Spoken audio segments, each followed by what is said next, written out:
Hello, fellow peasants. Tonight I'll be reviewing Scream 2.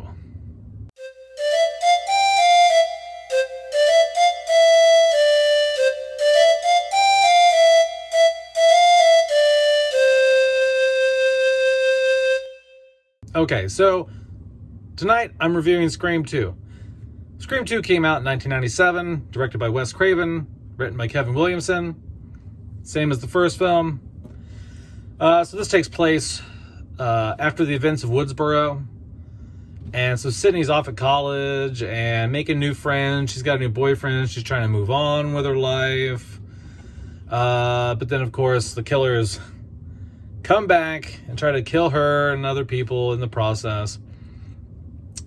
And so she's trying to move on. She's got a fraternity jock boyfriend, Derek. And Cotton Weary now has been exonerated because basically Billy and Stu let the cat out of the bag that they're the killers. They killed her mom, and so now he's been exonerated because he was framed in the first movie. And so he spends a little bit of time in this movie trying to get an interview with her and stuff like that. And so basically the whole where we're at now in the story when the movie opens up is Sydney's off at school trying to move on, and shit pops off again. So what do I like about Scream 2? What do I not like about Scream 2? What I like about Scream 2 is I like the college atmosphere. Really good. It's really good. So I like that. I like the meta dialogue in this again. I like when Randy's talking about sequels and the rules of the sequels, and I like that classroom discussion that's going on where it's him in class and Mickey, and I can't remember Sarah Michelle Gellar's character's name in this, but Sarah Michelle Gellar's in the classroom and they're talking and they're going back and forth about sometimes sequels are inferior films most of the time, and then somebody brings up T2. And anyway, so there's just some really good nerd film knowledge talk in this film. I really appreciate that. I like the cinematography. I like this, to be honest, I like the cinematography in all the Scream films, but the original trilogy just has that 90s look to it that I can't describe, but I love it. I love how these films are shot, especially the first trilogy. And fourth looks good. It's just I remember watching the fourth film and going, oh man, the cinematography just feels a little too Hallmark. It's a little too buttery smooth. It's too pretty looking, or something. I don't know. I like the kills a little bit more in this one. I mean, it's Cece. That's right. Sarah Michelle Gellar's character is Cece. When Ghostface throws Cece, he stabs her in the back, and then he throws her off the balcony. That was cool. Randy's death. Believe it or not, I'm going to tell you right now, I don't mind Randy dying. I understand it. I get it. People were big fans of Randy. Okay, but I think it's great because if you don't take risks, see, killing Randy let the audience know, oh shit, nobody's safe really. The killer's picking off the main cast halfway through the film, because Randy was an OG at this point, and when he got picked off, it was oh, okay, wasn't expecting someone that high on the list to get taken right now.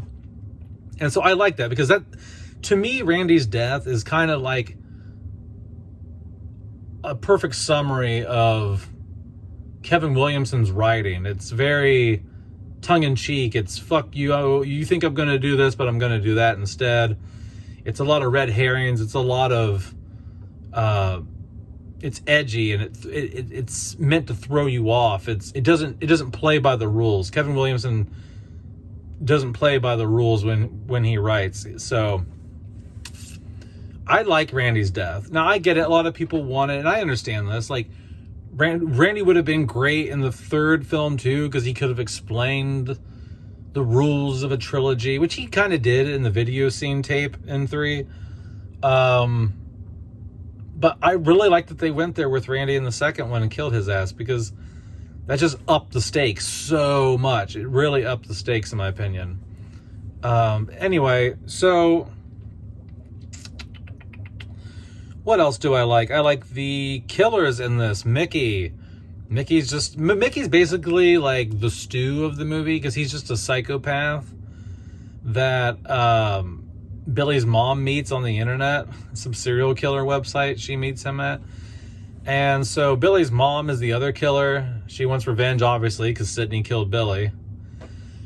And so she comes back, and Billy's mom's played by the woman who played Jackie from Roseanne. You know, it's like I can't watch Roseanne because I never really watched Roseanne growing up. So the first time I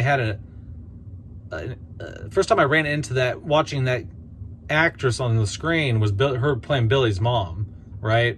I didn't know her as Jackie from Roseanne for years before I watched Scream.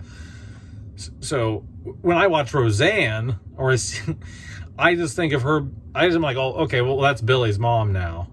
You know, so I can't see her as anything but Billy's mom now. Like, it's kind of like once you play a serial killer and you do it convincingly, you know, you're just kind of like the serial killer now. It's kind of like Anthony Hopkins. Like, you can't unsee Hannibal Lecter when you watch an Anthony Hopkins film. What else? What else do I like?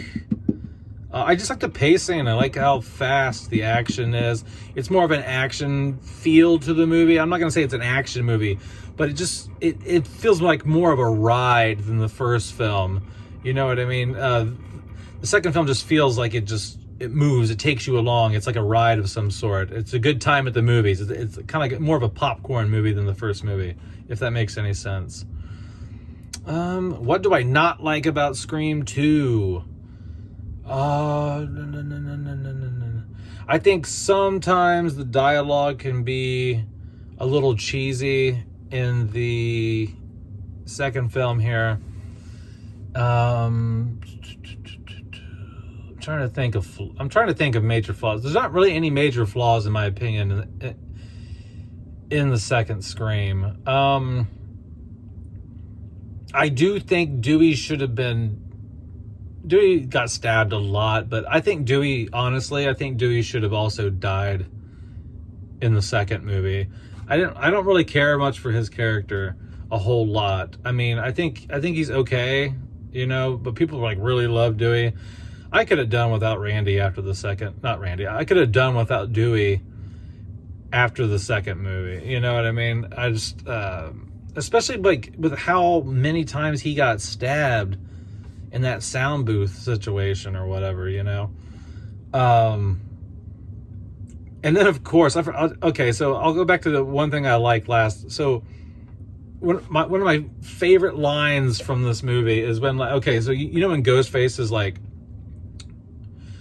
so like Sydney and her friend get in the car with the security guys and they're driving, and then the guy hits the brakes and Ghostface is outside the car, or Ghostface is in the car. Ghostface is driving the car, right? And the bodyguard guy's outside the car with the gun, and he goes, "Get out of the car, you fucker!" And Ghostface hits the gas, drives, hits the security guard, this pipe or whatever it is. I don't know what it goes through his head. Like, just that line is just so hilarious. Me and my cousin used to rewind the tape over and over and over again when we were kids, just to hear him go, "Get out of the car, fucker."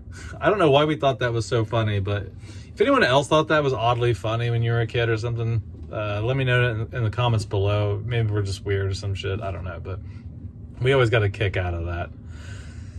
And so I like that part, but I really don't have a lot to complain about with this movie. It's similar to the first movie, you know, and for a long time I liked Scream 2 more than Scream 1. Now it's kind of like neck and neck with me. I think they're about even in my eyes. And the only thing that would give the first film, I think what gives the first film an edge maybe to me is just the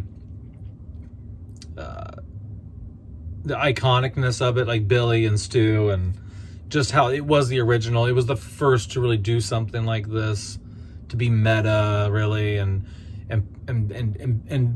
where it's a horror movie that acknowledges other horror movies exist, like in its universe.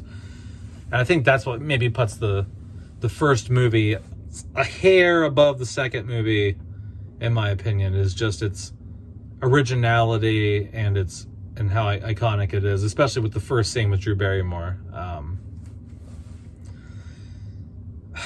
Yeah, other than some of the cheesy dialogue in this, you know, especially with like Dewey and Gale and getting romantic and crap, like some of that I just don't.